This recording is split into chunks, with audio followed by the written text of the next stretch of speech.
Hi, welcome to today's live training, which is going to be about asking, are you having dull, unfulfilling sex? Here's how to fix it. I'm going to be sharing probably 5 more, if they occur to me, ways to improve your sex life and really have a better time in bed. Drop live. I'd love to know if you're here watching me live. I love knowing who's with me. You are invited to share comments, reflections, nuggets that you're getting. If I say something that really lands with you, I'd love to know what that is. So you can drop all that in the chat. And if you're watching the replay, I love knowing who watches the replay too. So give me a hashtag replay in the comments if that's you. If you would like to have access to the show notes of today's episode, drop the word notes in the comments and I'll make sure you get access to those. And to take my assessment, I have a great assessment that shows you super quickly how your relationship is doing, if you're in a relationship or not. So I have one for partnered people, I have one for single people, and you get a real quick snapshot of what's working well and where to put your attention to improve. So to get access to that assessment, drop the word partner or single below, and I will get you the link to the right one. So back to our topic.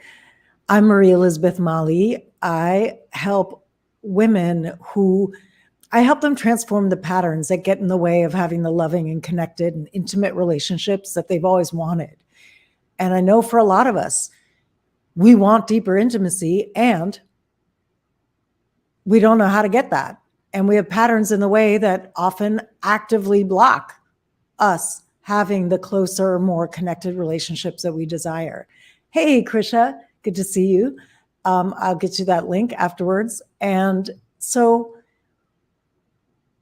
today we're going to talk about, let's talk about sex, baby. Let's talk about you and me. That's today's topic. And it's really, it's such an important part of any relationship, whether you're single or partnered. It's an important part of your relationship with yourself. Keeping your erotic flame alive is an important thing to do with yourself. And obviously, in a relationship with another, that's an important part of it as well. And in relationships, long-term relationships, sex can often start to feel kind of like a chore. It's like on the to-do list, like, oh, got to do this, got to do that, have sex, At least for a lot of the women I speak to, it becomes like a chore. That it's like another thing that just has to get done. And my invitation to you is to change that, because first of all, that doesn't feel good to either of you. And second of all, it can be so much more than that. It can be really enlivening and life-giving and connecting and all of that when you're having the sex that actually feels good to your body. The first step, I'm going to talk about at least 5. The first step to having better sex is to cultivate your attention. What do I mean by that? Cultivating your attention during sex means on your own experience, having your attention on your body, on what you're feeling, on the sensations that you're feeling, more than your mental bandwidth being occupied on what you're trying to make happen over there. When we get overly concerned or overly involved with trying to make something happen, an arousal that we want to make happen in another person, it doesn't feel as good to us or them than when we have our attention on what feels really great to us and inviting more of that, and really showing our partner or partners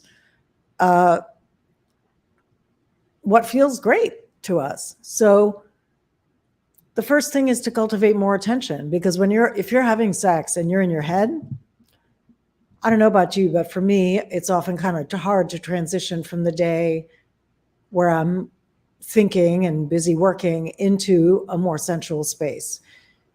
So even though I hadn't written this down, I would say number 2 is going to be make sure you transition properly into sensual space. So if you're coming to sex, whether that's with yourself or with another, if you're coming to sex off of a busy day or a busy hour or a busy morning, whenever it's going to be happening, make sure you transition.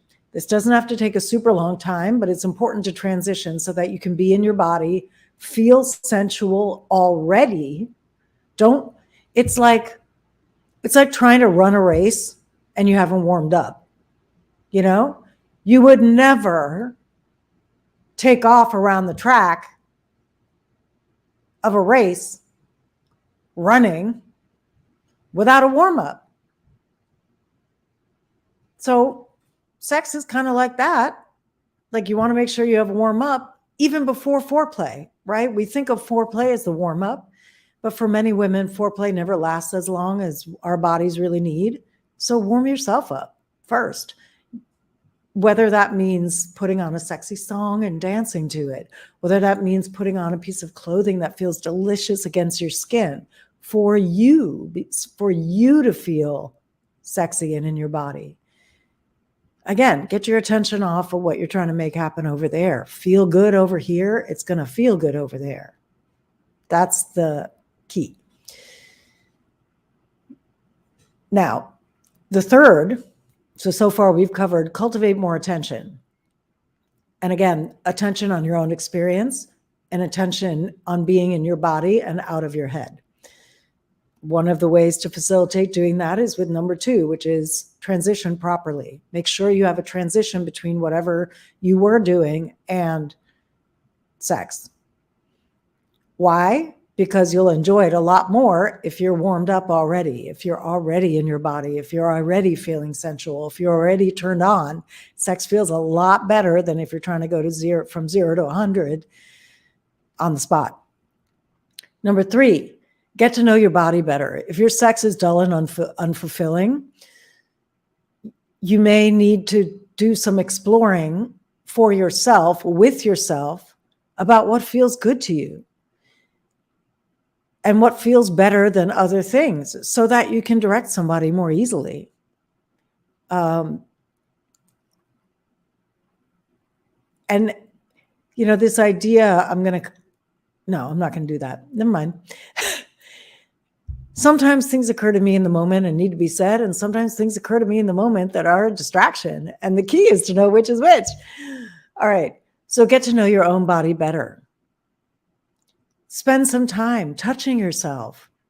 Find your erogenous zones all over your body, not just your genitals. Include your genitals, don't avoid them, but like find your erogenous zones.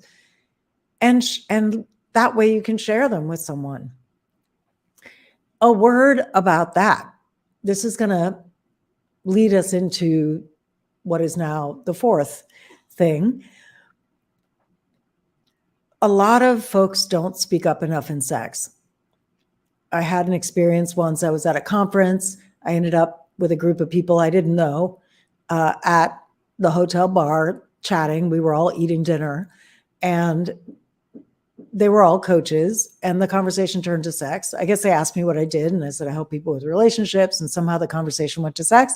And one of the men at the table said, I wish women would speak up more about what they want and about what feels good to them. I try to ask, I want to be a good lover, and more often than not, the woman just lies there. Like she doesn't say anything. And that just made me sad because here was a man. I mean, this happens to be about a heterosexual sex. I think this is not exclusively limited to heterosexual sex. However, it is studied and researched that heterosexual women are having the fewest orgasms and climactic sexual experiences of any combination. And I don't think the men are to blame for that entirely. Yes, there is a learning curve that needs to happen over there. And in my experience, men are super willing and want to learn, and women often do not speak up, either out of shame or out of resentment. Like you should just know, which is whack. Like, it's just whack. Stop doing that shit. Like, you just make your lovers dumb, and then you blame them for being dumb. Like, that's just stupid. And you don't get what they want, and they don't get what they want. So stop that. And this is specifically directed at heterosexual women, who are the least orgasmic, group of actively sexual people. Back to what I was going to talk about, get to know your own body better. Now, going into number 4. And again, is this landing? What am I saying? Give me a hell yes. Give me a fuck you. Whatever is happening for you over there, let me know. Number 4, whatever your habit is, try leaning the opposite way. If your sex is dull and fulfilling, whatever you are doing habitually isn't working for you. So try leaning the opposite way. What that means is, if you are a person who doesn't speak up about what you want, and you want your partner or partners to intuit, like you expect them to just know, and then you're pissed at them when they don't, try speaking up. Ask for something. And the key is to ask for the thing you want before you're already irritated about not having it. So if you're this was my mistake in my first marriage, is I would wait too long. I would sort of try to kind of like inch my body into the right place and hope he would find the right spot, instead of just saying, hey, would you move your finger a little to the left or whatever, right? Or your tongue or whatever he was using at the time. And I would wait too long until I was resentful and irritated. And then I would say something, and then it would land as critical. Why? Because I waited too long to speak up. If I'd spoken up sooner, before I was irritated, it can be a simple request. Hey, would you move your finger over a little to the left? Yeah, sure, because there's no charge on it. So if you've tried speaking up in the past and your partner has received it as criticism and then they've shut down, that's probably why. You're probably waiting too long to speak up. Stop doing that. Speak up sooner. So whatever your habit is, lean the opposite way. If you do not speak up, speak up. If you wait to speak up till you're irritated, speak up sooner before you're irritated. Make a simple request that has 0 emotional charge in it. Make it specific. Also, don't just be like, that doesn't feel good. Who cares? If it doesn't feel good, ask for something different. Hey, little lighter, please. Hey, little more pressure. Hey, faster, slower, harder, softer. Any range of instructions like that. Give a specific instruction instead of a complaint. That's going to land a lot better, and it's going to have the experience be better for everybody. If you habitually direct too much, some people are overly controlling in bed, where it's like it's like some kind of narration. Do this, do this, do this, do this, da, da, da, and there's no space for improvisation or spontaneity or creativity, because you're overly directive. Lean the opposite way. Try not directing too much. If you lean into over directing because sex has been boring, try leaning the opposite way. Direct a little bit and then tune in more to your sensation. Because the more you tune into the sensation in your own body, the hotter the thing is going to be. And when you're talking all the damn time, giving instructions, I question how much you're actually feeling. And maybe you're so busy trying to give instructions that you're not allowing yourself space to drop in. So whatever your habit is, whether you're someone who doesn't speak up enough or at all, or someone who over controls, over directs, try the opposite for a bit. Just go against your habit tune in with your attention and see if that shifts things for you. The idea is we're talking today about how to shift dull, unfulfilling sex. The fifth, stop faking orgasm. If you are someone who fakes orgasm, just stop. It doesn't do anybody any good. It makes your partner dumb, and it leaves you frustrated. Nobody wins. I mean, it might be a short-term win because you get to end a boring experience. And my suggestion is that if you're bored, you end the experience anyway, or you figure out some way to unbore yourself, whether that's by asking for what you want, tuning in stronger to your attention, or the other option is to end it. Say, hey, you know what? I'm full. Hey, this is no longer really feeling great to me. I'd like to pause here. Can we pick this up at a later time? I'm distracted. You know what? Be truthful. I'm in my head right now and I'm having trouble feeling my body, so I'm not having the best time. Can we pick this up later when I can be more present? But stop faking orgasm. It's the worst thing. It just makes them dumb because you never teach them what you want and they think they're doing a good job. And so you're making a shitty lover out of your lover when you do that. And you're frustrating yourself. And that sucks. And all of that breeds resentment and disconnection and all the things that happen in relationship when you're not being truly intimate with one another. The last suggestion is to share a moment at the end about something you felt. This is short. This is not like a bullet point debrief on everything they did wrong or everything they did right. It's not that. There's zero value judgment. I want you to practice this. Zero assessment of this was good or this was bad, whether you came or not. That's not what this is about. The purpose of sharing a moment that you felt something, like, oh, when you touched my shoulder, I got butterflies in my stomach, whatever, a specific thing like that. When you did this, I felt that. That's it. And then they share one moment with you. You could also frame it like, there was a moment when we were doing XYZ and I felt XYZ. The reason to do this is, number one, it builds attention. If you know you got to share a moment at the end, you're going to pay more attention while you're doing it to feel for what you're feeling. So you have something to say. Number two, it creates intimacy between you. You're letting each other into your experience more deeply in a value neutral way. So you start to get to know each other, which is really a lot of what sex is about, is getting naked with each other.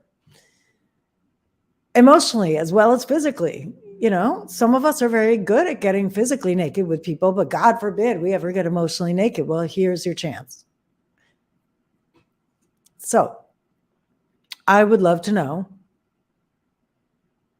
if you have any questions, what's landing. Do you want me to expound more on anything before I move to a recap? Let me know. Here's your chance. You have a few seconds. Again, I'm Marie Elizabeth Molly, and I help women transform the patterns that get in the way of having the loving, connected, intimate relationships they've always wanted. I tend to work with pretty high-powered women, and sometimes it can be hard to drop in to sex when you hold a lot in your life. And so that's where my desire to cover this topic today came out of. A lot of people I know are having rote, unfulfilling sex, and it's like a duty. And I aim to change that because it can be fuel for everything you want to create in your life.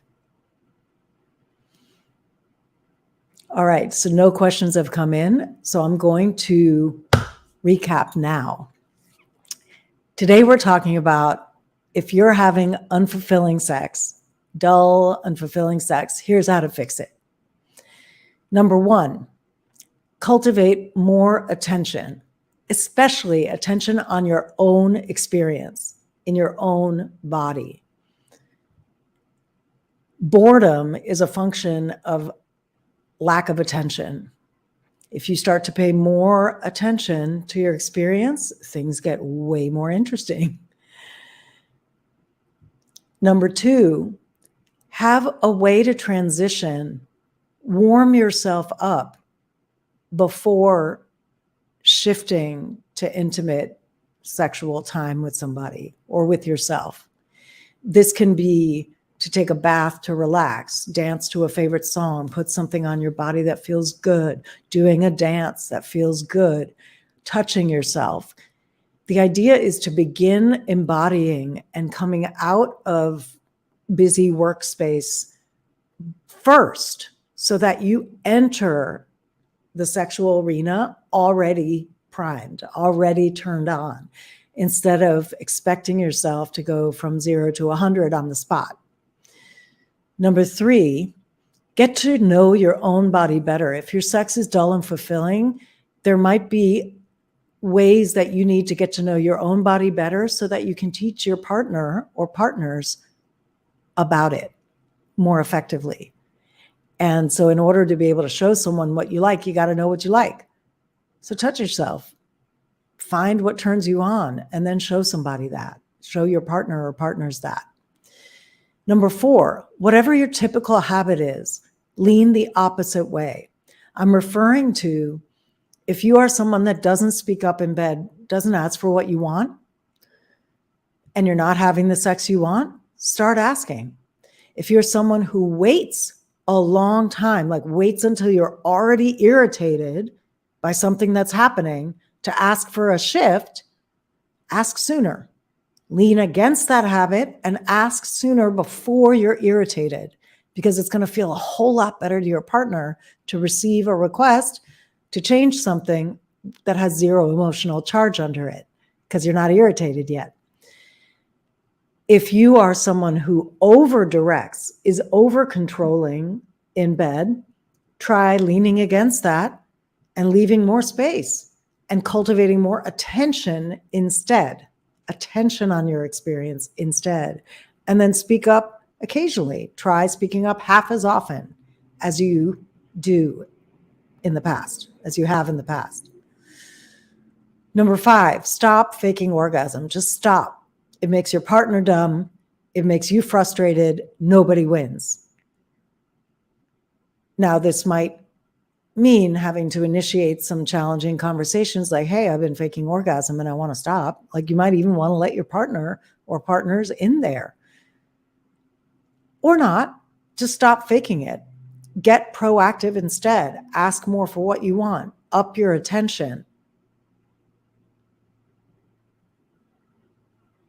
And be gentle.